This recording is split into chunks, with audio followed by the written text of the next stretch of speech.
Hey, yo, it's me, Pops Van Marmalade, and you're watching the Comics-Related Madness Network.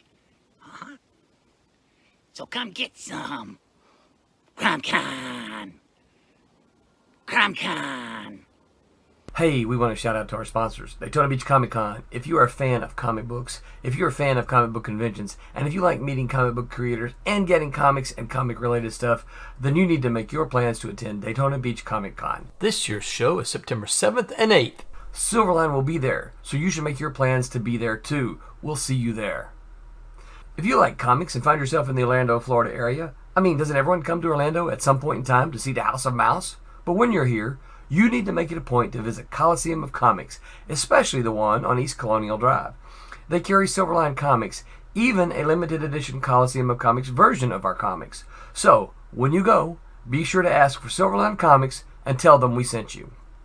OCD stands for Orlando Collector Deviants. OCD, Steve and Trish, they're a family of geeks who promote geek things, particularly those around the Orlando, Florida area. They're big supporters of Silverline, and we think you should be supporters of theirs too. Go give them some love. If you are an independent comic book maker and you need to get your independent comics made, you need to look no further than Kablam Digital Printing. They print our books, and they do a bang-up job. They're not only trusted by Silverline, but many independent comic book makers. Head on over to kablam.com and see for yourself just how easy it is to have your comic printed by them. And tell them Silverline sent you. Hi, this is Tim TK, host of That Silverline Show on Tuesday. Join us at 11 p.m. Eastern, 8 p.m. Pacific every Tuesday night as we discuss pop culture and the joys of making comics. Hi, I'm Barb Kilber, co-host of Silverline's Wednesday Wham. Join us each Wednesday nights as we discuss comics, literature, movies, and anything else that may catch our attention. I'm Roland Mann, and I host Silverline's Silver Sunday. Join me every Sunday at 8 p.m. Eastern as we make mine Silverline.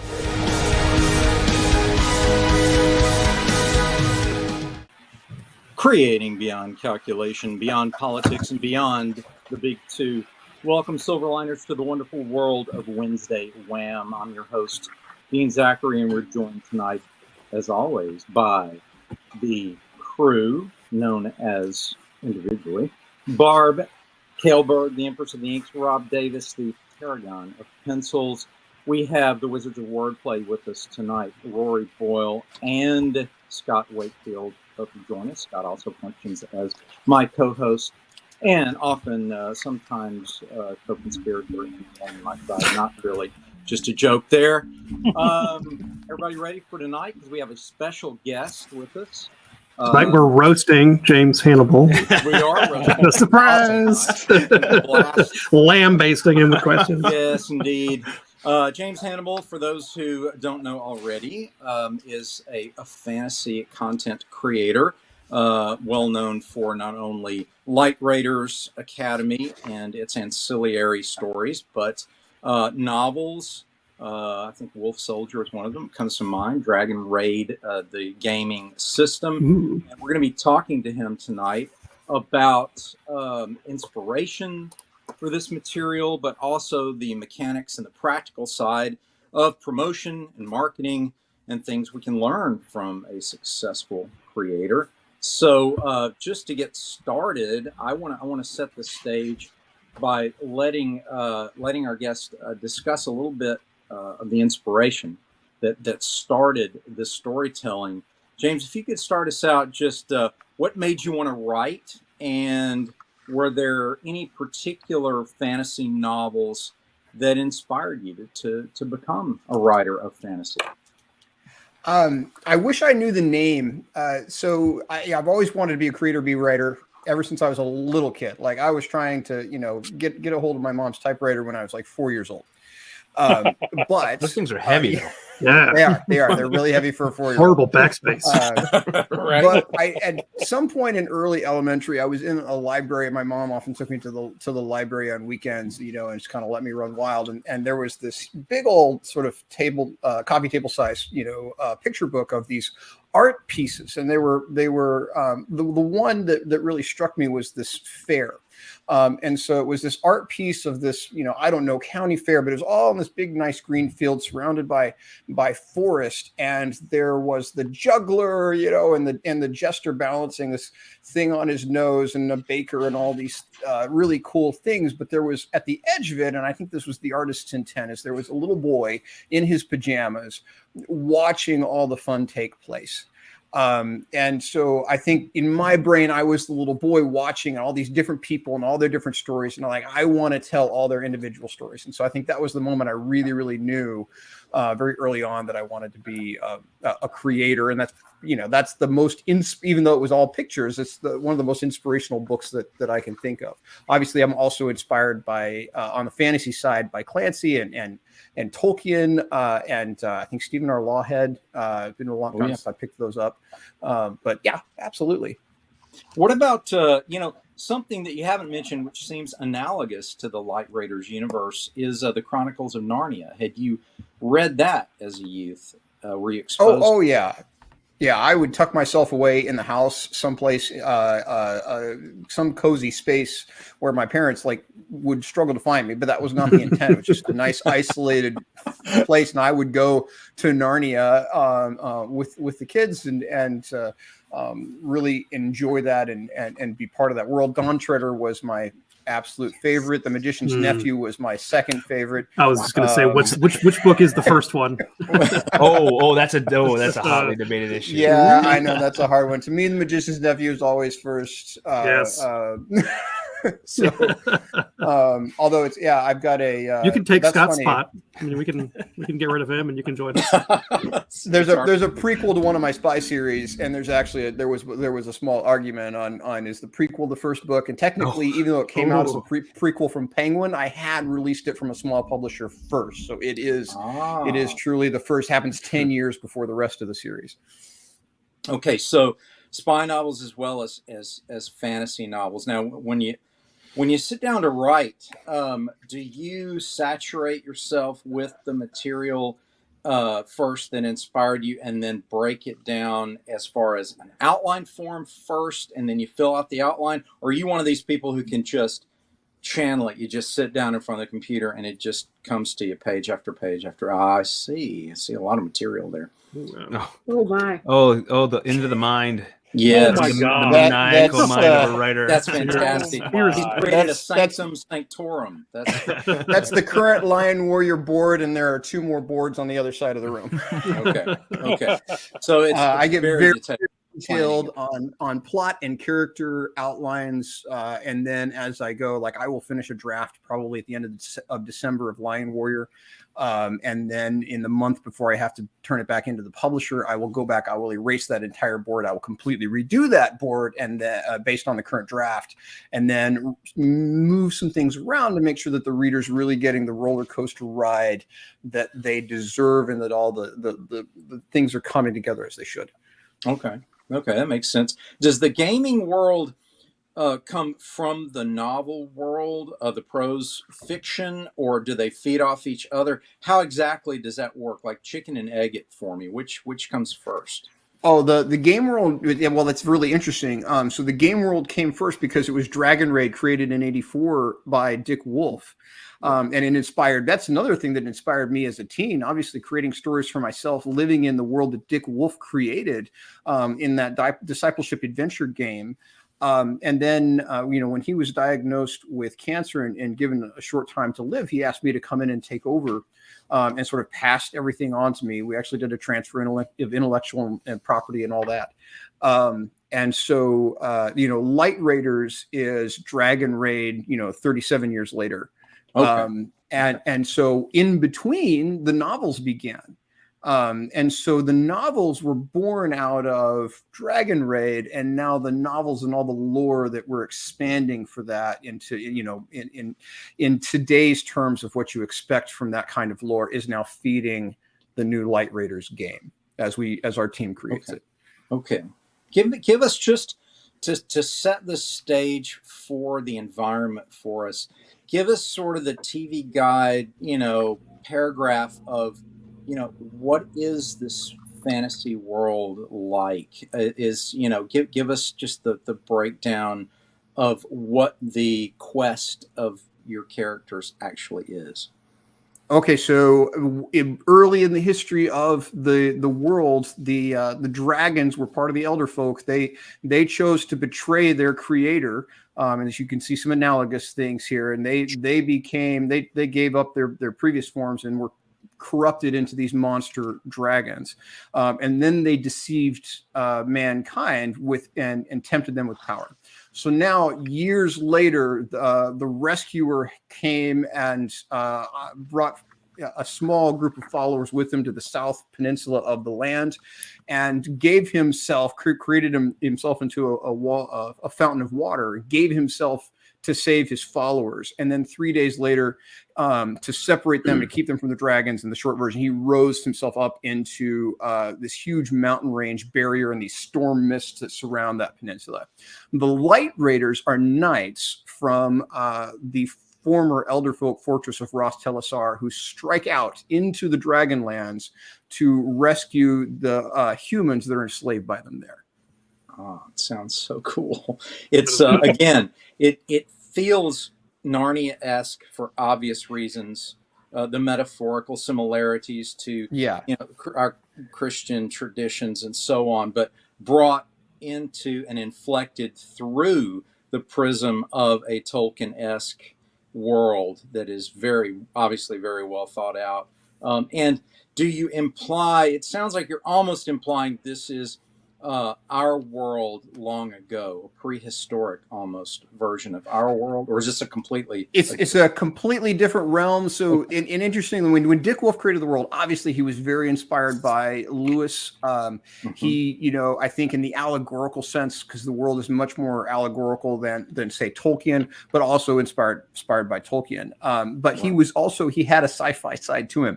And so we've actually drawn down some of the sci-fi aspects of the world as we kind of created anew. But it is its own planet. It's got 2 moons, actually got 3 moons. Molunus, the dark moon, only comes out once a year. The night of the Scarlet Moon is a terrible night when babies are stolen from the villages of the Aladoth and made into Scarlet Moon sorcerers. That's a whole nother thing. That's the topic we're dealing with in the Hopefully TV show that we're nice. Very nice. Oh, I said too much. Wait. That's very cool. Well, I don't want to dominate all the questions. I'm going to pass along to the Empress for a moment. Barb, did you have any questions? Barbara functions not only as a very creative person, but she's gifted with the fact that she has a very technical mind and an accounting mind, as well as a creative mind. So she's our CFO, as well as being an excellent inker and a co-creator and a writer. So I could go on and on about how great Barb is, but I'll just let Barb ask away. Anything comes to mind. Were you afraid of falling into any of the stereotypical tropes when writing? Or how do you avoid becoming like a Lord of the Ring clone or something like that? So in one of the struggles we had, so I love Dick and I love Dick's creation, but it was 1980s. It was 1984 in that innocence. And so the goblins were very Tolkien-esque goblins and the orcs were very Tolkien-esque orcs. And then they had the sci-fi thing where they actually were all the Tolania, this world that was, it's now Dustan, but it was Eden Again in the original game. And Eden Again was like the Australia of that solar system. And like all the criminals landed on there in spaceships, and that the bad orcs came in a spaceship and the bad goblins came in a spaceship, and so other things. But then the spaceships were gone, and then we were back to like medieval fantasy. But we have a running joke here where all dwarves have to carry axes. So right, they always carry an axe. I'm sorry. I should have brought my axe. So it just appears off screen. So what do you do? Oh, there's another one. To not fall into that. So we had some really great folks that were stewards of the system throughout, and we all sort of agreed that what we wanted to do, we actually are inspired by Tolkien talks about the evil in his world can't create, it can only corrupt. And that's a truth from God's creation.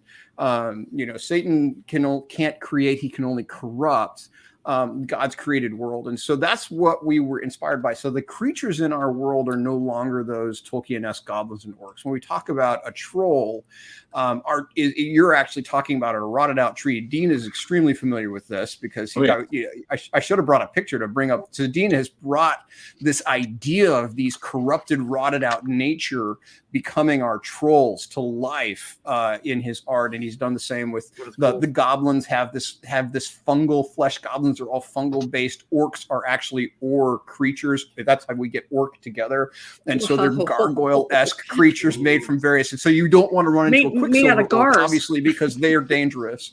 So taking that so from a very surface level, avoiding a trope, we created something new based on a biblical truth that Tolkien brought out in his own work.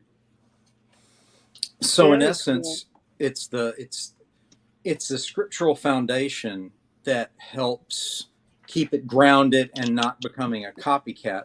If I remember correctly, Tolkien was a believer before Lewis. Is that correct? Correct. Yeah. And he was more of from the Catholic tradition, the Catholic faith, and then Lewis converted later and wrote some fantastic prose books that were simply philosophical books in Christianity. Like Mere Christianity, if you want to get into to Lewis's brain on that. Yeah, absolutely. Right. I am sharing some of my early rough designs. If you're okay, cool. Yes, with showing some of these. Now these are the roughs, and I will. If you're okay with sharing some of the final inks, I can even share some of those with Barb, and she can do all of that's cool. Absolutely. And he also always waits till in the middle of the stream to get this stuff to me. So of course, doing it beforehand. I know I'm the bad boy. I wait till the last minute on everything.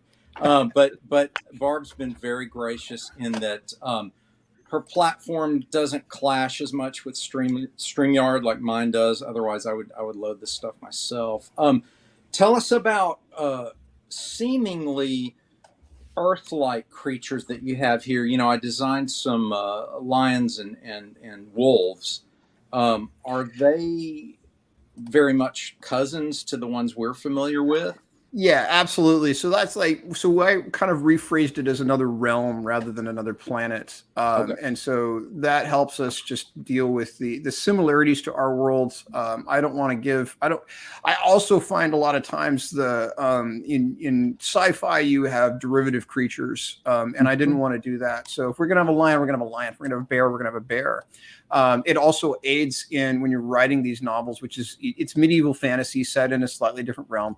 That you have, and I really, what I don't want to end up is with the new Chihuahua wogs that we have on the new Tolkien show. Oh, did I show that? That's the cutest wog I've ever seen. And that's a balance in writing the novels because I want to have our own trees, our own plants, some of our own names, but I want the reader, when they're reading it, to be able to visualize what I'm talking about. And so we give them things that are very, very close to things in our world. And then recently, there was a scene where they were talking about herbs for healing, for pain medication, things like that. And I always go back to the science in our world, and there's a really cool thing called goosefoot. I always look for the things that have those sort of almost, you expect Tolkien, Kingsfoil, you expect goosefoot to show up right next to it there. Sure. It's a weed. And so those are the things that I look for. Or the other thing about that makes it helpful for readers, they're descriptive words. So brambleberry, if I invent a fruit called brambleberry, you have an immediate picture of what a brambleberry is and where you find it. Right. That's good that you're using words that we know and blending them like Kingsfoil and brambleberry. These things, they conjure an image without you having to overly explain. The other thing I wanted to comment on is when I asked you for really the summary, that was an excellent presentation because you didn't go into proper names at all. You kept it placeholder functional. You were describing knights and the worlds, and you weren't using the names of the character. I find it refreshing because a lot of world creators immediately go to their specific names. And I did. I don't know if you saw me flinch when I said Ross Telesar, because that's the word for Light Raider Academy, and I should have just said Light Raider Academy. Right. Well, but that's just an excellent way of presenting it, because we know, those of us who've been in the business for a while, and then even some of the newbies, understand that when you're at a convention and you're pitching, whether it's to a publisher or you're pitching to a prospective customer, you want to be able to get the concept across very quickly, and people's eyes glaze over when you go into specific. I mean, immediately, it's just boom, you're out of it. At will, Barb, you can screen share, and we're going to let James comment on some of these. I was fortunate enough that James contacted me. I guess you saw my work on Facebook, and you'd seen both, my religious art, but also secular art. And what brought you to asking me to do the designs for the RPG? I've never done anything like that. A phone call to James R. Brown. James R. Brown is my co-writer in the games, and he was a freelancer on the One Ring games from Cubicle 7. So his writing is really part of the Tolkien world officially, and he's a game design genius. So he's a rules design guy, but he's also a really good creator. And we were talking about internal art. How are we going to do this? The internal art for this thing. We have the external art is being done by Kirk DuPont, who's fantastic. The maps are being done by Graham Snow, who's also fantastic. So we really need some great internal art. And so I presented did some research, presented some ideas, and yes, there's this Dean Zachary guy, but he's way too good. There's no way we can afford him. So James is like, you know what, we need to still ask and see where it goes, and nothing ventured, nothing gained. Yeah, super grateful to have our top choice, our dream artist on doing the internal artwork for the Light Raiders new box set. Oh, well, thank you. Thank you. What are we looking at? We're here? looking Kind at of guide us through. So this is a tree troll. So I mentioned that tree troll earlier, and this is that idea of that rotted out tree that is animated by the dragons and their understanding of physics in that world that is obviously much deeper than the human understanding, because of essentially they're allegorically fallen angels, and so they have that deeper understanding of that part of their world, and so they're able to manipulate, and that's how they deceived mankind into betraying their creator in the pursuit of power. And so now that after they deceived mankind, they began creating they began corrupting creation into these monsters, and this is one of them.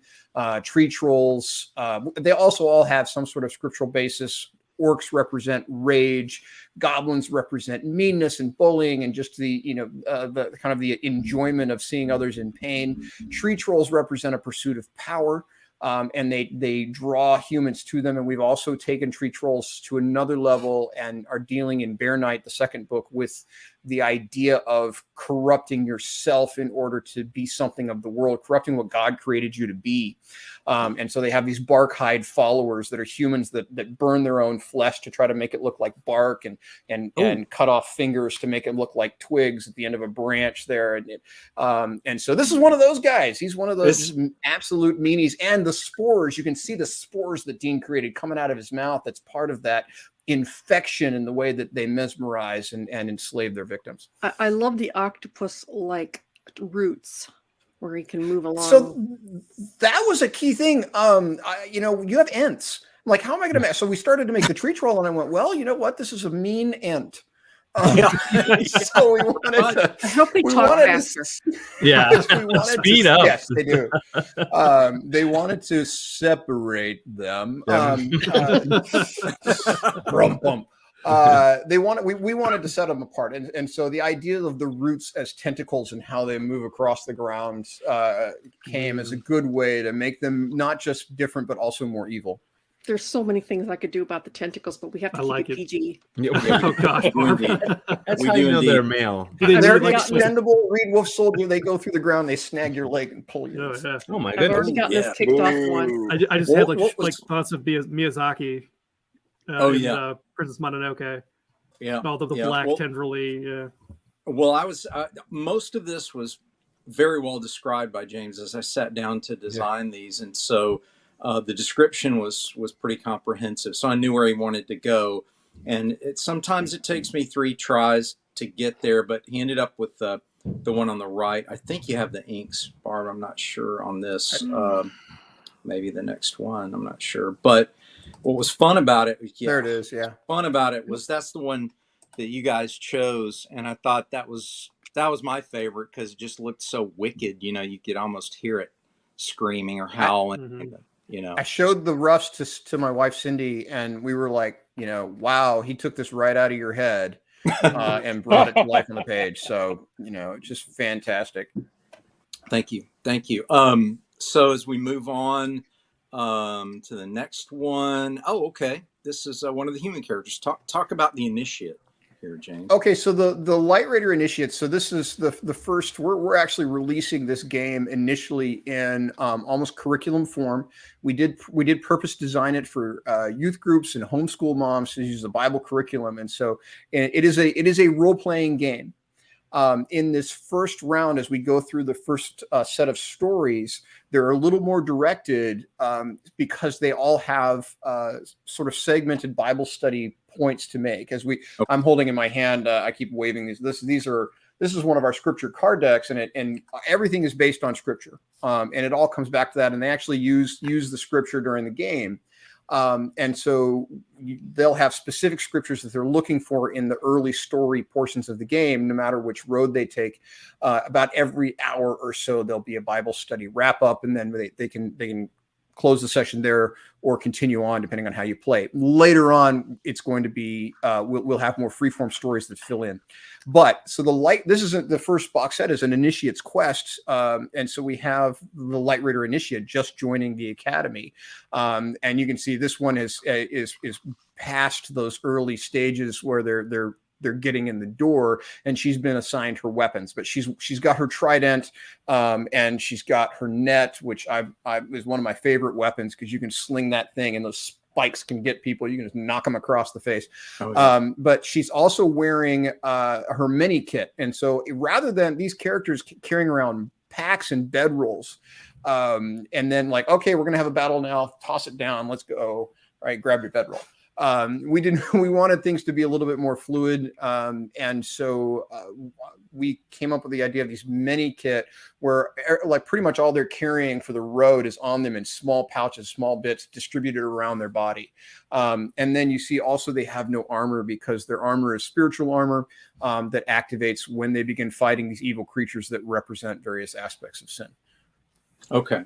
And one challenge about the mini kit, I just sent one of the finished pieces to Barb, was the description was you wanted pouches, you wanted, and what came to my mind was a military tactical vest, right? So I started thinking about it, and in my mind, I thought, well, these characters, for all practical purposes, are crusaders. So I tried to think of a way to use a cross-shaped design almost with the pouches, and I was hoping you'd go for that, so no, it was great. I love the little subtle, if you don't have our logo, but so it's it's a different realm, and in our realm, actually she's got, I think, the fountain symbol on her belt. She does, and it's a real subtle fountain symbol, but what would be the cross in their realm is the fountain, because that was how the rescuer gave his life to save his followers before he returned and raised up the mountains.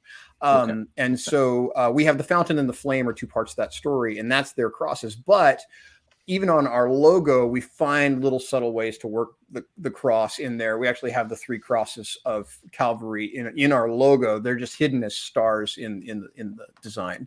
Interesting. Yeah, I had fun with that. Oh yeah, There's the really good cross, right? You can really see it well right on his chest in the mini kit.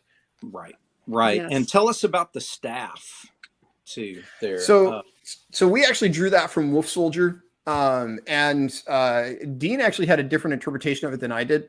So these characters are not the characters from Wolf Soldier, but I drew the weapon because I wanted to bring it out. And so in Wolf Soldier, he's got this ram's horn staff, this crook. It's a shepherd's crook because the kid starts as a shepherd, and then he comes across he's guided to this crook that is also a weapon that will become his tool as he moves through the series.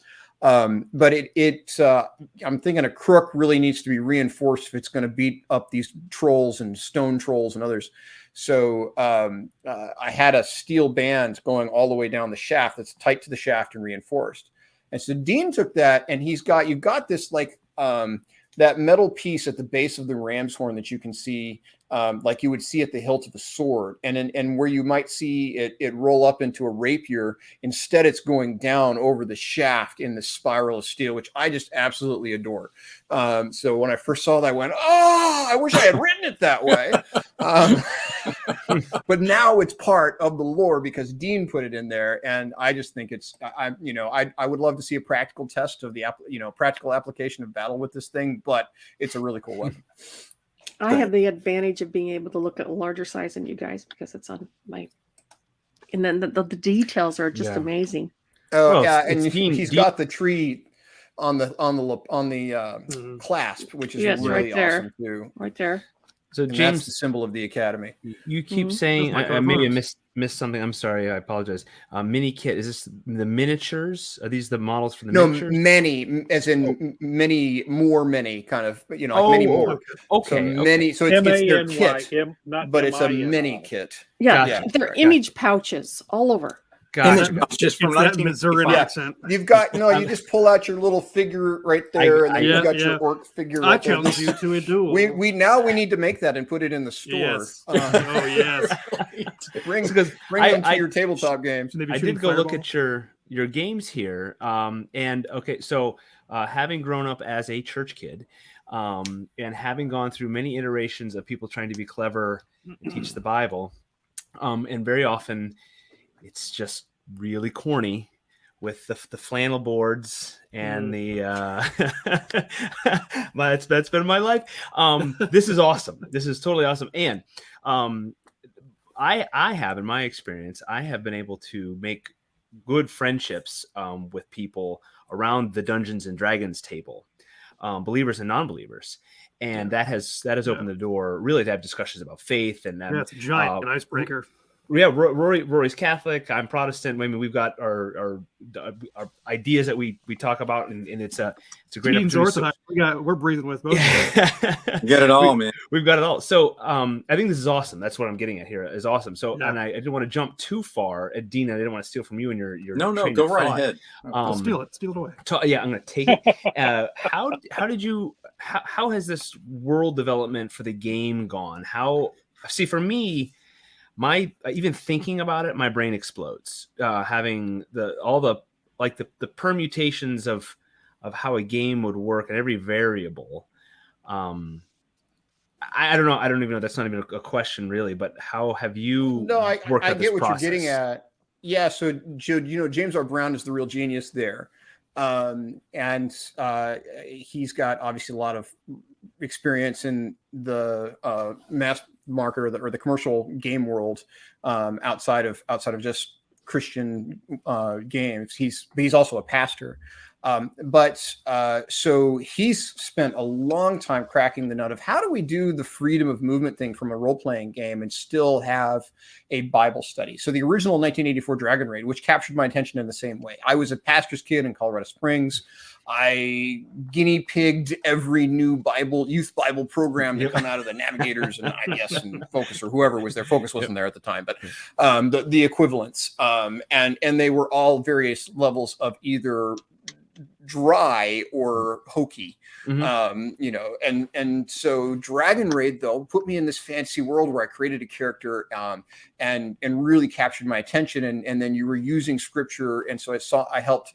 It taught me the application of scripture in the fantasy world that helped me understand the application of the real world.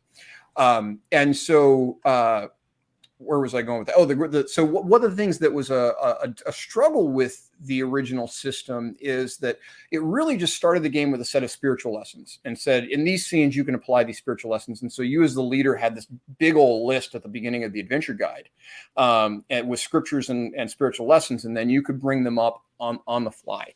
And then the application of the Bible verses was also equally sort of chaotic.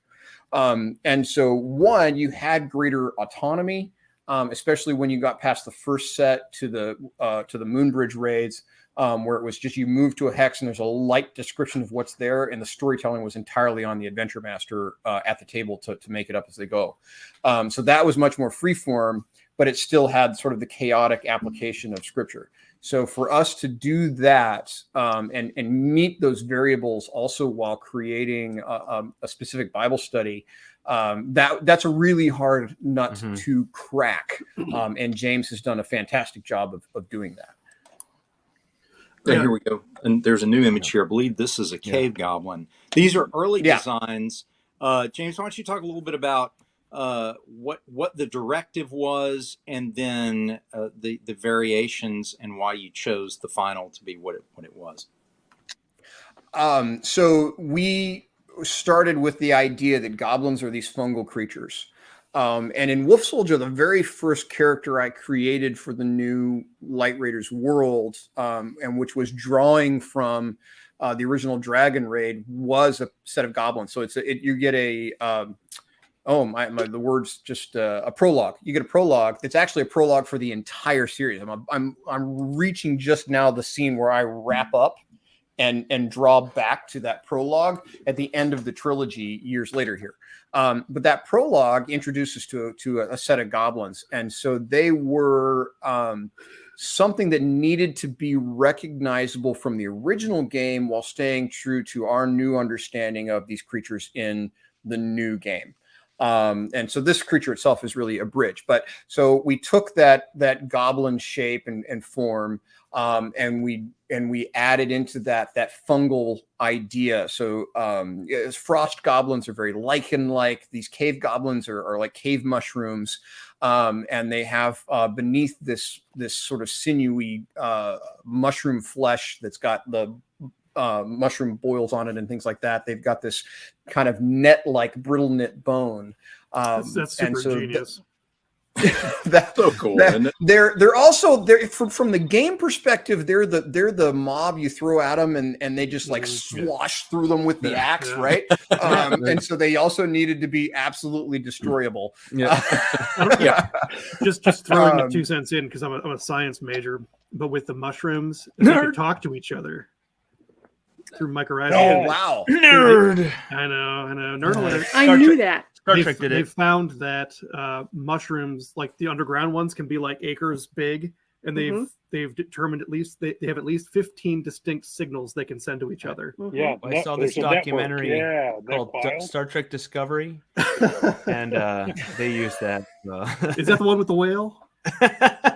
Oh no! Please stop. Vic says want to send us Silverliners. That's my favorite Bobby one. Says, the whale's Bobby a good one. Highlight Raiders. So hi Bobby, thanks for joining us. Highlight Bobby, thank you highlighters for doing. Hey. So the mushroom, the reason we chose this guy is because he did the best job of creating that bridge, not just going back to the old goblin style, but also the new goblin with that big old mushroom head he's got, and just the way that his neck draws down into into his body, and so his clothes, everything about him just absolutely fits the bill and is perfect for this. I love also one of my favorite parts of him is his eyes. He's got the big eye, right? Actually, I have the same thing because I just got a new prescription, so my left eye. One eye going. He's got the one eye bigger than the other, and just aspects that I really really loved about that. They have to be yellow, please. Oh yeah. Yes. Bright Yeah, yellow. they are yellow. Yellowish right there orange. when the first book they're yellow. I am not familiar, Bobby, with 40K. Norton Not 5, Warhammer. but he's saying that Is that works Warhammer? in It's 40K.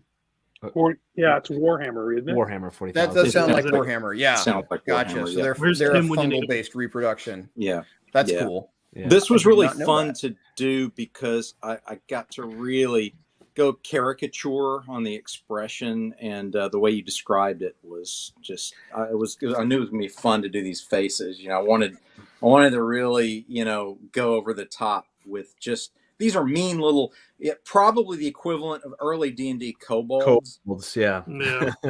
But how would they taste braised in butter? Ooh, Mm. Barb, with some Yeah. onions. No, you don't want to eat. These are the Swiss. wrong kind. These are like death caps, right? So, from a world building writing side that we've delved into, and there are feelings against and for world building, I'll channel my inner Roland, and how much of this, all the stuff that you're telling us, I love it. I love all that. Like, I love deep world building and having mountains of knowledge, and also knowing that 90% of it doesn't make it to the consumer. How much of all the stuff you're telling us is it going to be in the stats? Are we going to be able to read this somewhere? Will we know all this about their skeletal structure and all that sort of stuff? In other words, are you So, asking, yes. Scott, is there going to be a player's guide? Something like that. Like, James, you have, unless you've got notes on the other side of your screen that we can't see, but you've got all this going on up here. Like you're just rattling off.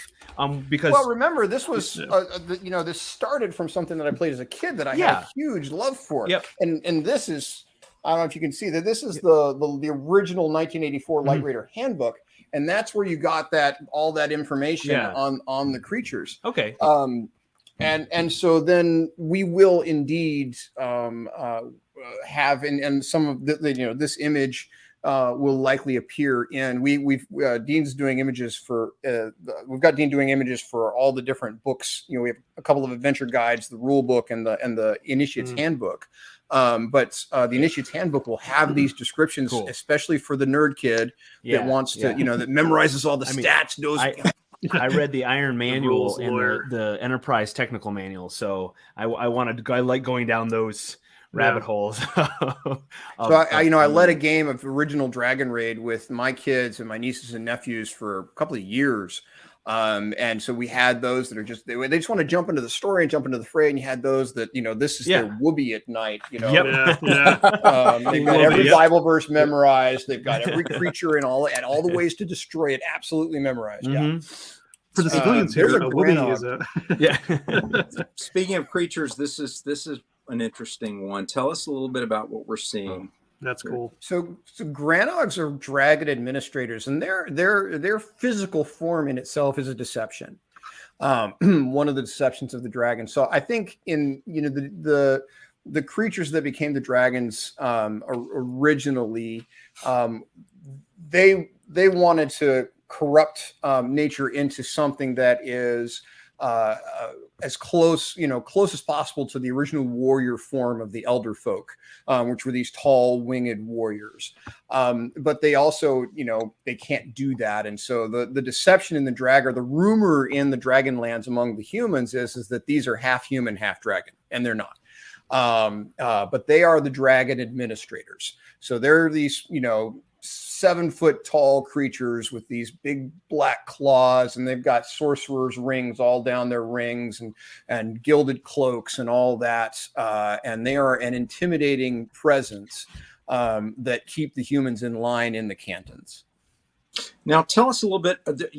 In the description and the directives you sent me, you mentioned runes a lot and even sent me samples of the runes. Talk to us a little bit about the significance of runes in this world. I love runes. I've got runes tattooed on my body, actually. So, yes, tell us about runes. Well, there's a couple of different purposes in our world for them. One, one of the ways that we needed to bring Bible verses into a realm that is not ours.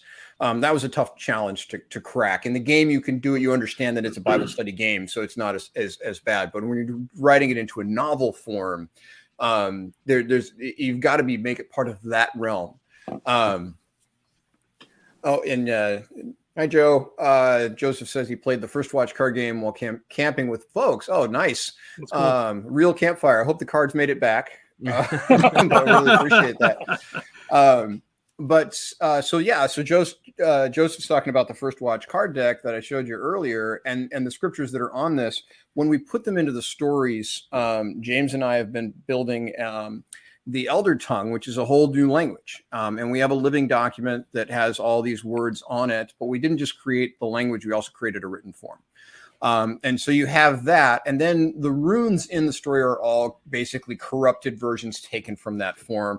When you have the dark creature runes, they're going to be harder, more slash-like. With this guy, they're going to look a little bit more elegant because he's supposed to be this wealthy administrator. But the dragons is part of the deception of power in the Dragonlands. The way that they enslaved the humans there is the idea of power in runes. So all of these creatures will have runes carved on their bodies in different ways to show and perpetuate that deception of the dragons. It's fascinating use of runes. What's next, Barb? What do we got? I know there's a couple more. So do you have like an enclosed vision of this world already? Is there an end game to it? Or is it always open, like sandbox? There is no end to it? It's more sandbox. At least there's centuries to go here in terms of that. We have an end game that we're dealing with in the trilogy in Lion Warrior. And I don't want to give away too much about how that turns out. Sure. Okay. So you're thinking like expansion packs for it as well? So the way we're starting with is actually, it really is like a rank structured curriculum. So they start as an initiate, they become a cadet stalwart. They go all the way through those ranks in the first box. And then the expansions will be the next, cadet scout and, knight veteran and on so forth till they get to guardian of the light. And honestly, that's about a 10 semester framework there, depending on how often they play. And then we will have more freeform stories that are, it's all map based, but more freeform map based will be more encounter based. So you as the adventure master, they can go into one sector and you can take from a list of encounters so that they can find Easter eggs from the story, no matter where they go throughout the land. And those will fit into different ranks for them, depending on, so that they're adapted to the different levels. Is it a D20 setup? It is a D10. So Dick Wolf, who created the game, from Game Science still around today, make these precision dice with very precise edges. And Dick loved them because when you look, they're all acrylic, and when you look through the center, there's a star inside. And he incorporated that into the story. So there's a whole story behind the Starlots and how they came to be in the world. And so everything is D10 based. In the original Dragon Raid, it was actually D10 and D8. And the Adventure Master played the dark creatures by rolling a D8, which gave an inherent advantage to the players because obviously it is Bible study based, and so that we actually do want to lean towards victory for the players so that they can get to the end of the story. That was my next question. How do you handle death if a player dies? Somebody just had a real bad day. So that is a real bad day. And Dick Wolf actually had created heaven scenes where they would go to paradise and there would be a short scene where they would play through. For us, we have a different way of dealing in the rule set of dealing with a player that's down. It's more like game over, and you have to start back. It's like more in a video game type way in how we deal with it in the new version.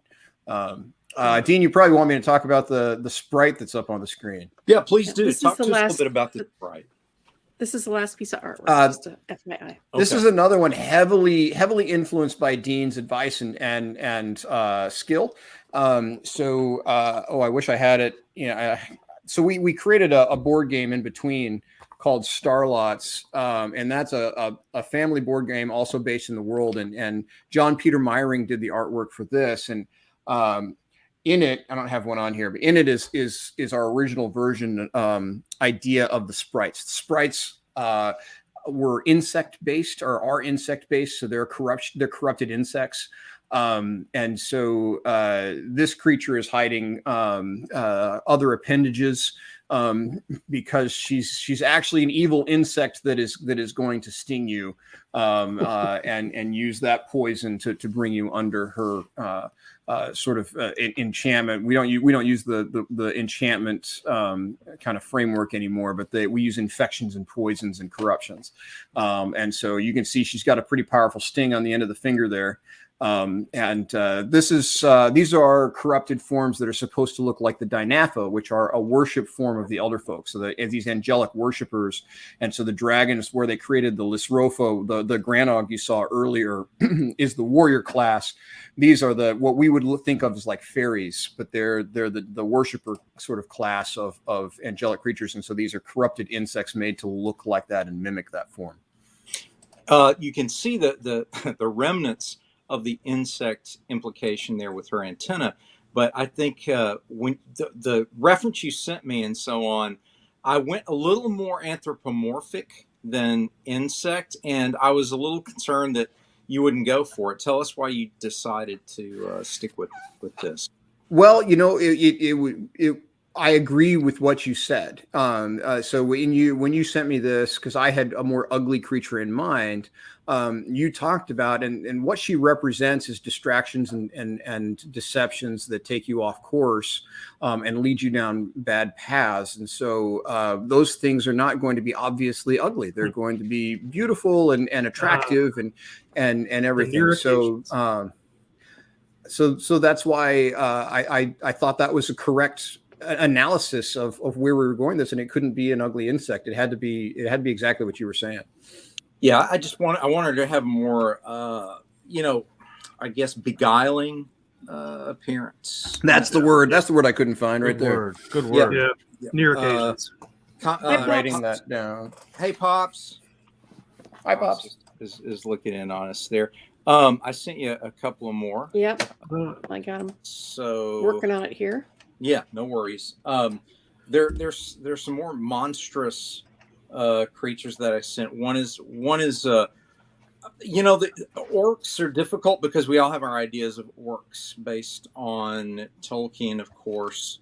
So I kind of, I took your description and tried to give it my own flavor, but I also wanted to nod to the traditional orc perception. So that's coming soon as well. We're also going to be seeing one of the giants I created for you, a couple of the giants. Actually. I'm looking. So it'll show up in a second here, but it's interesting. It had a sci-fi feel when it came to, especially the sand giant. There's the orc. There's the orc, yeah. So you can see his. So they have, a bit of a gargoyle. That hunched feel from our world is part of that gargoyle body structure. You can just see this guy, as Dean has drawn, about to sit down on the edge of a building and look out over the city with Spider-Man somewhere above him. But, Dean, is that your last name on his head? What's that? Is that your last name on his helmet? I see a big Z there. Oh, that's some runes. But it does look like that signature that I've got down there. It may be. I may have planted little signals, subtle imagery in there. But you can see his ore-based elements, and if we had the graphic, the CG guy doing it, then he would yell, and you would see the runes flare up orange, and the joints flare up orange of the molten rock inside. I see some Kirby influence there. That struck me as a Kirby creature. Oh, thank you. It's kind of a thing. Yeah. Thank you. Give him a cigar. Best sense, yeah. We've got another one. What's next, Barb? What do you got? There's I think there should be a couple of giants coming up here. But what was great about it was you were extremely comprehensive, and at the same time I didn't feel restricted by your descriptions. And a lot of times a client will have an image in their head and they're looking for you to read their mind. And what was refreshing about your response was that you seemed like, you were open to my interpretation as long as the elements that you described in what you sent me were present. Thankfully, you didn't revise them all. There were just little enhancements here and there. But and the ones you did choose to revise, I was like, yeah, he's right about that. This is a better take on this. But just the mechanics of working with an artist, Scott, you've mentioned this before as well. As a writer who doesn't draw, talk to us a little about what's the most important thing for you when you give a directive to an artist, and we'll see if James. Honest answers only. Oh, there's the giant. There's the forest giant right there. That's cool. That's very cool. So, are you saying what's the most important thing?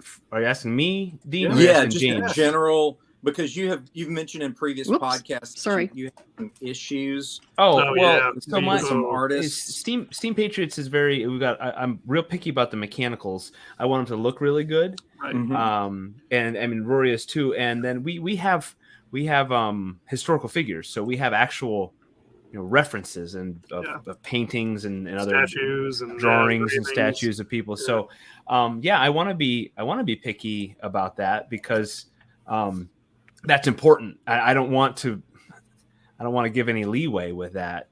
So I like to give detailed instructions, very detailed, and I'll kind of front load it with I'm gonna be picky, and so there's some other stuff like that we leave it. He moves left to right, or he's in a hurry, or or his face is in anguish, something like that. Yeah. But when it's really important, I want to be very detailed. Yeah. So that wasn't a simple answer. I guess I don't have one thing, but it's. Oh yeah, I try to spell it out as best I can. Yeah. What's this guy made out in of? Steam Patriots, are you bringing out American history? Oh yeah, yes, we're a steampunk American Revolution. Yeah, Rory and I. All right. Yeah, I'm very, very intrigued by this whole thing. Oh yeah, you get a free copy because you're awesome. Yeah, we can send you stuff. And you're a veteran, so we love you even more. Thank you.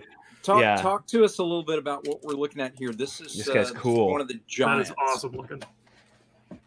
So the Giants also, I actually loved R.J. Watson did the original artwork for original Dragon Raid, and one of my favorite characters in there is this giant. He also killed many a Light Raider in the early days because you get into the Light Raider test, which is very first adventure with your brand new character, and the next thing you know, you're coming around the corner and there's this just huge monster that's second only to the dragon and how much it can destroy a Light Raider party. But he's this big goofy guy. He just needs a big old hug. He's also trying to pawn alcohol off on you, and so it was it's a little bit of the don't do drugs, stay in school 1980s. And so we wanted to do a new take. On these creatures, and so again back to nature, and so the giants are a golem creature, a traditional golem, not a Lord of the Rings golem, clay, animated clay, and yeah. Can you see this guy doing that? Yeah, no, I can't. No. So with the tree style antlers and he's got these glowing green eyes behind those these dark it's almost chasms in his head Celtic there. Nordic looking. Yep, I was going to say the Nordic. Yeah. I think that I was very inspired by that kind of thought when we were coming up with this guy's design, and then he makes an appearance at the beginning of Bear Night, which comes out in February. So that was kind of fun. Nice. No, this was fun to do. You had not the art, but the actual character. you had a very descriptive requirements for him, and it was just fun. And I immediately responded to that sort of golem idea of something that is inanimate being animated. It's the mindlessness of it is what I wanted to capture with that piece, sort of a mindless, destructive thing, like almost a troll. He is, yeah, and he is too. He's the sand giant, who's part of one of the first adventures. In fact, he was part. If you play tested, I want to say you probably didn't picture the Sand Giant like this if you play tested the new stuff. So we had about 150 play testers. I hope some of them are watching. And so this is the Sand Giant from the Priest and His Giant Problem. Or Giant Problem. That's good. I love it. That's good. And so giants in our world are that thing that you grab onto that you think is going to. And for me, the giant was trying to get to a New York Times bestseller. That just demands more and more of you, and so in this thing, it demands more and more of the priest in this desert valley. It's taking their bread, it's taking their water, and now it just wants their blood. Oh, Joseph, we'll get you a copy of the playtest. Can I just marvel at this for a second? So all the feedback's being incorporated, but. As a person who can't draw very well, Dean, the sand falling from its mouth is like drawing in negative space, and my brain can't comprehend how to do that. Kudos. The idea was, I was thinking really of the Rancor from Return of the Jedi. Oh, yes. I can see that. So this was what I was mentioning. I teased earlier in terms of this felt more sci-fi, and so I was a little surprised that this was one of the designs that James preferred, but I think in the end it works very well. I just pictured it the way he described it. If you're gonna do sand, and me, I'm adding atmosphere to everything. It's got to have debris. It's got to have rain, ice, sleet, snow, wind, leaves, trash. He does like his. So you draw the post office a lot. He does like his cheeses, debris. Yeah, debris. It's not just Gouda. It's great. I love it. I love it. Oh wow, there's a double one there. Wow, I can hardly believe. Oh, sorry. Best pun of the podcast so far. Debris. So the giant is actually probably one of the most literal allegorical Bible based evil creatures. I was going to ask about that too. So it's James. I had to double check my verse here, but it's James 1:15. So when desire gives birth to sin, and sin, when it is full grown, gives birth to death. And so the giant is what you bring in the giant, and the more you feed that sin, the more it grows and takes over your life. And the people in we wanted to take that to a much deeper level, and so we did bring out a giant as a almost a cameo in Bear Knight, and then we take it very much deeper into a very hard place in Lion Warrior, which won't come out until like 2024. So spoilers. Spoilers. So okay, you've got this comprehensive world. I don't want us to run out of time before we start talking about the nuts and bolts of marketing, getting the word out, promotional strategies, and so on. One of the challenges we face as an independent publisher, number one, we want to produce a quality product. Number two, we want to get it in front of as many people as possible. And we discuss quite often on this program the advantages of today versus the days in the 70s and 80s of gatekeepers, especially in the 90s during the comic book boom. When I first started working in the industry, the gatekeepers were very much connected to either Marvel or DC, sometimes Image, and you had to network through editors. They pretty much decided your fate. Thankfully, we are free from those limitations now in that we can reach our own marketplace. That being said, with the preponderance of noise that is propagated all through all sorts of social media, do you target your demo? Do you use the shotgun splatter effect? Do you have analytics to show you where to go? And do you have a pro guiding you through all this? Yeah, so we really we're just beginning to sort of crack that nut. Hello, Brent. Hello, Brent. Got it. Is Kalis the name of the series? Yes, it is. What's the? I came in the middle of the conversation. Does he owe you money? Well, I'm just asking. I'm interrupting myself to ask you the question. I'm wondering if it's autobiographical. Yes, it's just recently been declassified. So yeah, that's good. That's so good. That's good. That's so good. All right. So, marketing, the getting into that, it's very different. So, like you said, with the gatekeepers in the novel writing world, editors and agents are the gatekeepers in traditional. Self-publishing has opened up some of those doors. It's also really cluttered the market. yes. There's a lot of not great fiction out there. I mean, gatekeepers did have a purpose. Sure.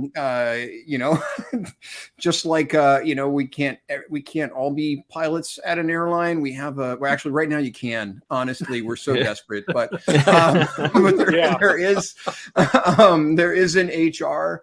I'm working 12 out of the last 13 days of December at the airline job, and I'm not that junior. But anyway, so the gatekeepers have a purpose, and once you get there, even then, there are certain things there are certain requirements, and so that was my giant that I chased in trying to get to the New York Times bestseller was.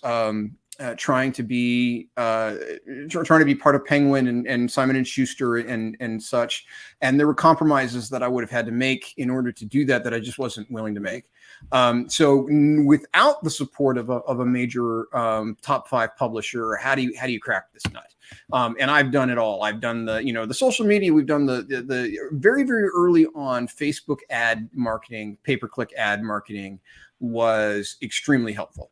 Right now, not so much, especially in specifically the Christian demographic, because they have taken away the demographic controls to do that because it's apparently evil. So I can't tell it to go out and send my stuff my Christian product to Christians. So we have to try to work around that. It's not that great. So John Carroll is just come on with our team. And John and I have been working together on a number of things he's my best friend in the world, been together since college. And so he worked for a social media company that re-edited videos, viral type social media video, to maximize impact and clicks and watch time.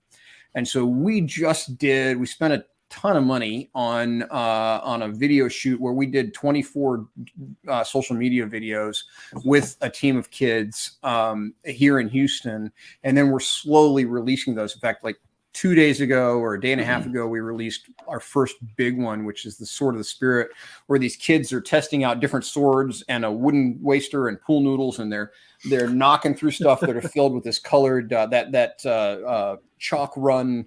Color run chalk, and they blaze through them on slow-mo and it explodes. It's beautiful video. Oh, thank you, Joseph. The sword video is very cool.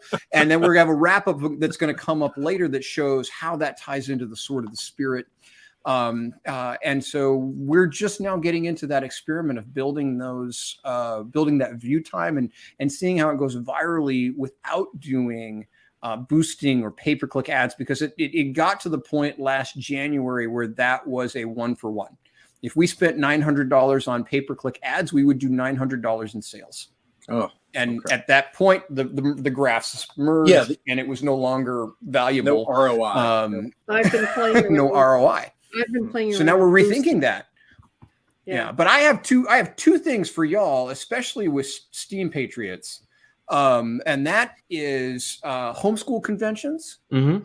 Ooh, interesting. Oh, I had 2 things. What was the other thing? Oh no, I have one thing for y'all. Homeschool. Homeschool. I'll remember the other thing in a second. That's all right. It'll come to you. Homeschool conventions for Steam Patriots, they would eat that up. So last year we did 3 or 4 homeschool conventions as guests of Realm Makers Bookstore, which is a fantasy and science fiction bookstore. And the combined attendance at those was 30,000. Wow. It's a growing market. It's grown 40% in the last 2 years. Well, yeah, COVID. And it's continuing to grow. And so this year we're going to have our own 20-foot booth, and we're going to see how it goes in getting the word out. Oh, and the other thing that helped me remember the other thing, we're going to try to launch our Kickstarter at one of the conventions and close it at one of the conventions. And when we launched First Watch, we did a test launch of First Watch. So we set a pretty small goal on the card deck, but we did the same thing. We launched it at a convention and we closed it at a convention 30 days later. And we launched it at the Realm Makers convention, which was a literary convention, and then we closed it at a homeschool convention in Cincinnati. When we launched, we were funded in 26 minutes. And Wow. well, we had a small goal because it was a test run. We hadn't advertised, we hadn't done anything. And so and then we went so far beyond our goal, we just had to keep coming up with stretch goals. We didn't know what to do at the end of it, It's a good problem to have. Yeah, real good. Yes. And so, but I think for y'all, I think one of the things that we've learned from Kickstarter is you have to bring in your own audience at the start. To get any momentum to get going. And you also, you really have to have a finished product when you get there. But the thing is, other than production run, you have to have everything up to ready to go to production. We do. Because the Yeah, we production always do. timeline, Yeah, that's our thing. the production timeline, Everything's especially in the for us, can. It just hasn't been printed. Yeah. there you go. Yeah. So for us, that timeline is about 6 months now. It was 2 months, and then it was 3 months, and now it's 6 months from the time we have a finished product and we say go. So that's, we got to have it ready to go when we finish the Kickstarter. But the Kickstarter itself is marketing. Yeah, Because we have found more of our audience when we started, when we first did our Kickstarter, we started with like I said, we weren't prepared for it. It was a test run. We had an email list of 40. And after 2 Kickstarters, our email list is almost 1,000, and we're growing in this very niche market, and we got a long way to go. You really, obviously 1,000 is really the minimum you want before starting a Kickstarter. I'm sure Silverline has a much larger email list. But you will find more of your audience, I think, by going to Kickstarter, especially in the comic book.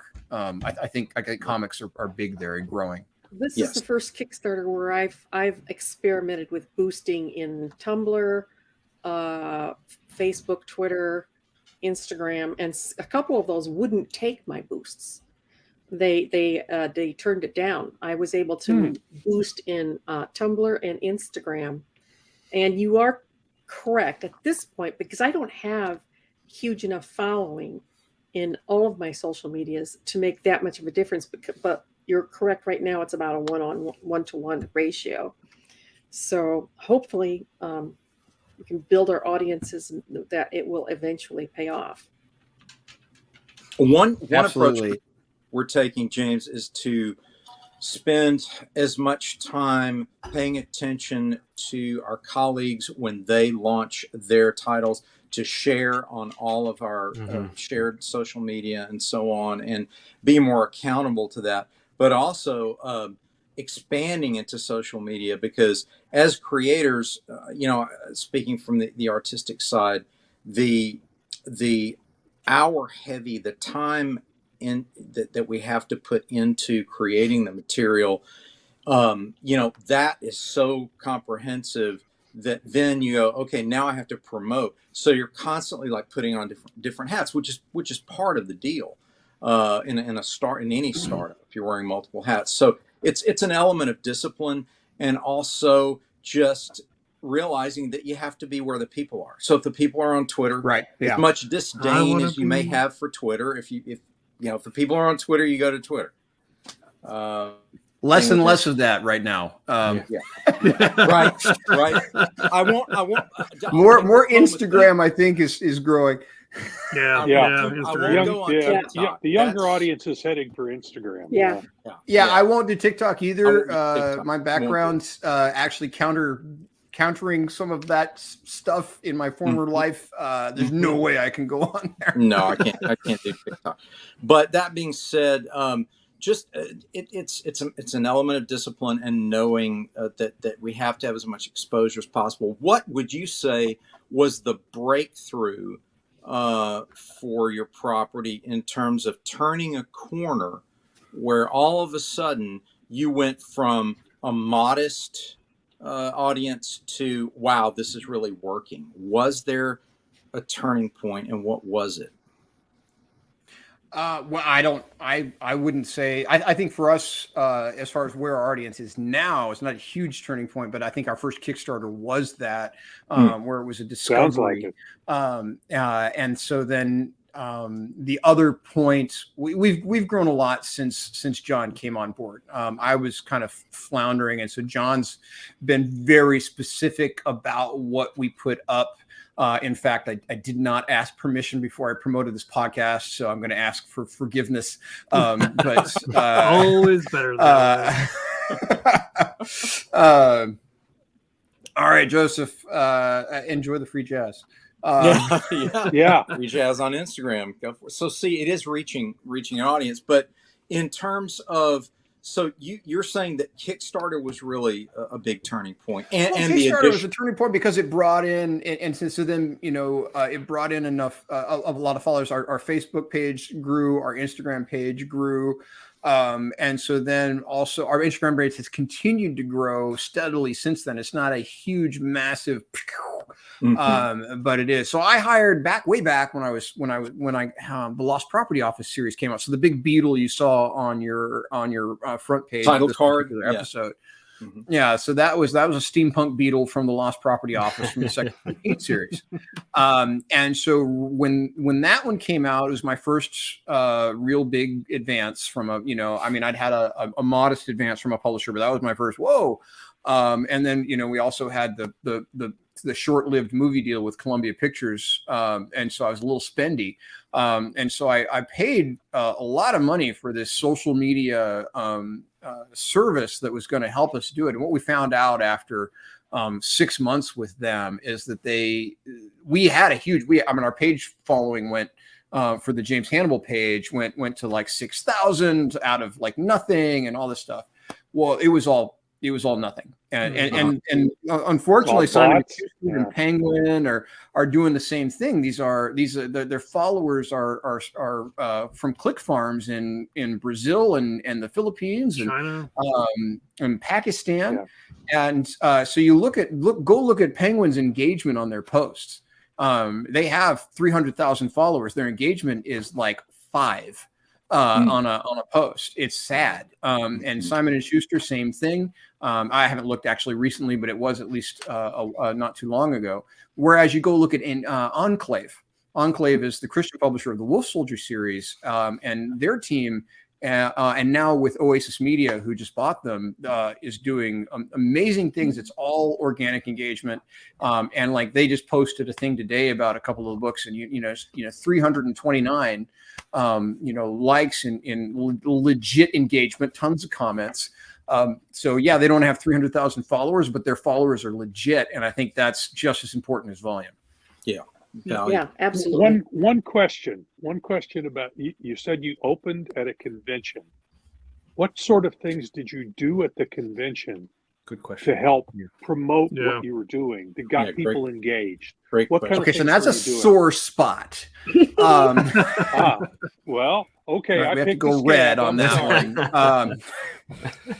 So what happened? One of the things that we did plan to do at that convention is we had these bookmarks made that were going to go in the bag. So we paid to have our bookmarks put in the convention bags that were handed to every attendee.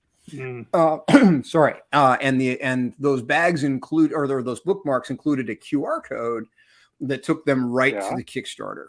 And that was a key thing. And we had sorry. We actually had the on one side we had the current Kickstarter, and on the other side we had the upcoming Kickstarter for the board game. So we were like really efficient on these things.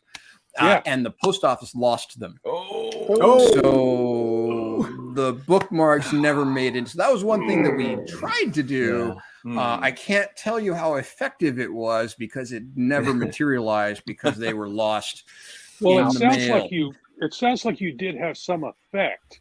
So what? No, we did. Yeah, we actually went. It was really just talking. It was talking to folks. So one of the things we did is we brought in a projector. And so behind our booth, Mhm. which you can't always do, Yeah. but in our booth we had the live Kickstarter going where people could watch. So That's people were cool. backing us, and boom, they'd watch their number go up. That's cool. And that was Yeah. part of that. That's Part of smart. that energy. Yep. So we launched at a certain stage of the convention. We talked it up a whole bunch before then. It was a lot of just talking to folks. Lorehaven with the Fantastical Truth podcast was there, and they were kind enough before the convention to talk with us and talk about it. Okay. And so all of those things contributed. And then at the close, we had the bookmarks that we remade. And so John was going like person to person at that convention, handing these babies out, talking to have you seen Light Raiders? They're over there at the Realm Makers bookstore. So Realm Makers is selling the Dragon Ray, the original vintage game, but you can talk to those guys about the new things they're doing. And they're doing a Kickstarter right now, and they're on their like 4th step goal. So stretch goal. So go talk to him. So that was, John was just a machine for 3 days of that thing. Hey James and Dean, I'm sorry. Before we wrap up, because we only have a few minutes left, I want you to tell me if I'm going to go to your website, and then it's going to click me over I've clicked the Light Raiders, and it takes me over to where I can shop. If I want to buy one of your game sets, where do I start? Okay, so we haven't launched the new version yet. Obviously, Okay. Dean hasn't finished the artwork. Come on, Dean. It's all on Get me, with man. it, Dean. It's all on me. Jump on it right after. Actually, We're he's chomping way at the ahead. bit here. Yeah. He's way ahead of everybody else. Actually, we still have lots of maps and things, but so the good news is there. But anyway, so right now we have the vintage box sets there. Lightraiders.com. Yeah, but we only have Shop. 19 of those left. We had 1,500 games that we put together when we first took over the intellectual and physical property. And we're down to 19 sets left of the original Dragon Raid. Okay. Those are, and then the rest. So we have Starlots, the board game, and that's part of the world. And then we have the First Watch card game that Joseph mentioned. And so everything works together. It's all part of the same world. Cool. The First Watch card deck is its own card game. And it also works as a Bible verse memory deck you can put on your nightstand. But it has multiple types of rules. You can play it by a card game by itself, or you can play it with dice. And then you can find these verses. Each verse has that application by Dr. Gary Huckabee on the front, a real world, and it's got that fantasy application. And so they're all that you actually see the same fantasy applications being used in the book series. So it's all part of the world, and then you'll see these verses reappear in the new game once we get it out. So that's what's available on the website right now. We don't quite have the big thing that we're doing out yet. When is it due out? Just in a round. We're really hoping to launch in end of April, beginning of May. Okay, that's going to work. Joseph claims he is not a bot. He's not a bot. He's a real Sounds fan. like something a bot would say. You do look like a bot sometimes. Joseph. I have to say you're a little bot-esque sometimes. He's not a click. Am I a Cylon or am I not a Cylon? Make him find all the pictures of the sailboat. Come on. Exactly.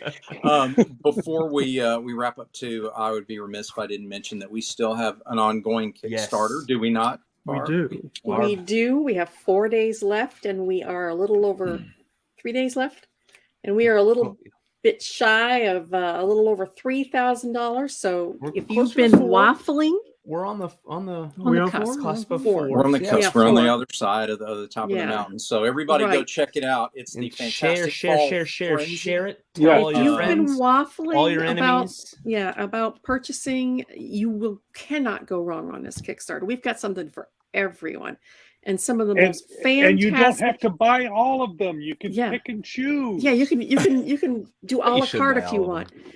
But Yeah, seriously, all or we have part. got some of the most fantastic art I have seen in a long time, and you would be remiss not to at least look at the original art.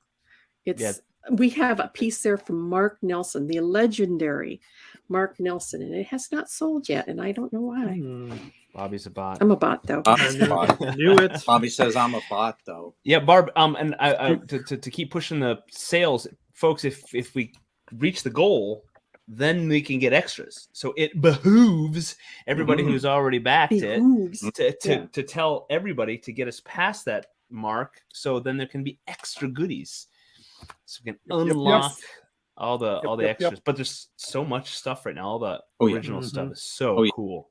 This thing is chock There's so much- full. Force them, make them work. Go, that when you have to create more stretch goals, then you're Oh, like, yeah. you're like, what do I do? Yeah. Yeah. So, Every time. if you've got that dark side of you, think of it as making them work yeah. harder and just watching them dance, monkey dance. Yeah. That's exactly. Dance for me. Yes, and on that note, we always like to And James, wrap stick up. around. James, Yeah. stick around after we Yeah. say our goodbyes. We want to thank you for your time tonight and for all the valuable information that you've shared with us. I know this is going to be one of our signature podcasts, so thank Good you, Oh, yeah. It's a good one. James, for Thank you, being James. here tonight. And Thanks, y'all. as we close out tonight and prepare to say goodnight to everyone, we always like to end with "Make mine." Silverline. Silverline. I'm Pat Broderick. Make mine Silverline.